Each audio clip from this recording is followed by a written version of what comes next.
We start with a developing story we're following out of Indonesia. Police say at least 130 people are dead after chaos and violence erupted at a soccer match between two of the country's biggest teams.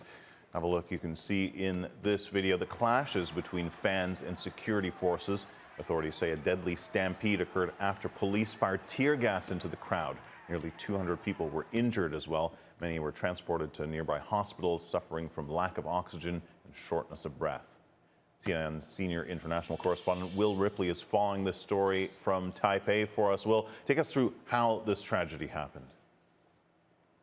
Well, the tear gas is going to be the key focal point here as they look into why this stampede occurred, because according to survivors, according to journalists who were covering this match, which was expected to be a high-risk match, this is a Saturday night in East Java, Indonesia. Indonesia, known for passionate football fans. Brawls are not uncommon after a contentious match.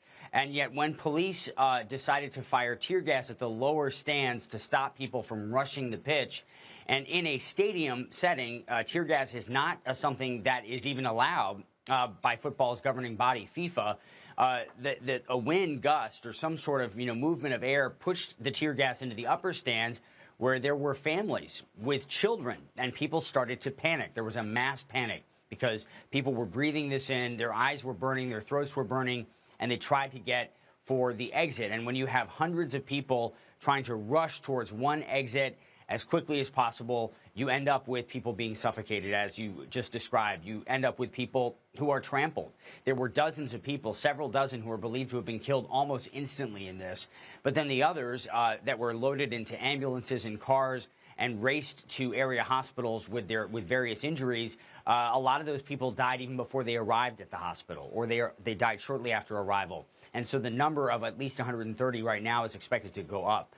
And it's just horrific to imagine, as bad as these images look, that they were shot from a distance. Imagine if you were caught up there in the middle of that with your kids or with somebody who you love, and then you tried to get to a safer place because you couldn't breathe. And so obviously you have, Indonesian authorities vowing to look into this. The Indonesian President Joko Widodo said that there will be a thorough evaluation, both into how the football match was held, whether it was perhaps sold, in an overcapacity type of scenario, because apparently, according to Indonesia's chief security minister, there were 42,000 tickets sold. Stadium should have only been holding around 38,000 safely. Also, the president of Indonesia saying that this is a human tragedy, and he doesn't want to let another one happen in the future. So they really have a lot of soul-searching to do here. This is now the deadliest football disaster in Indonesian history, and the world's second deadliest stadium disaster. The last time that we saw anything close to this scale was Peru, almost 60 years ago in Lima, Peru. So clearly, Kim, a lot of questions being asked, a lot of people who are having to grapple with the reality that their loved ones who went to a football match, which is supposed to be fun and exciting, they never came home. Yeah, absolutely tragic. Will Ripley, thanks so much. Appreciate that.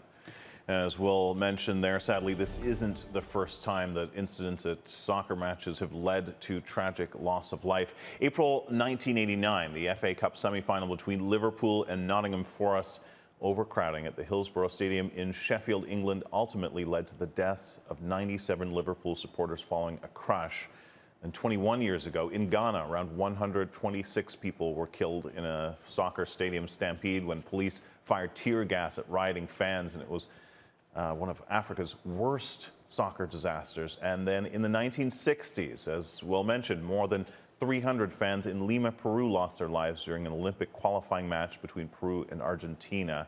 So we will continue to monitor the tragedy in Indonesia, and we'll give you updates as soon as we learn more.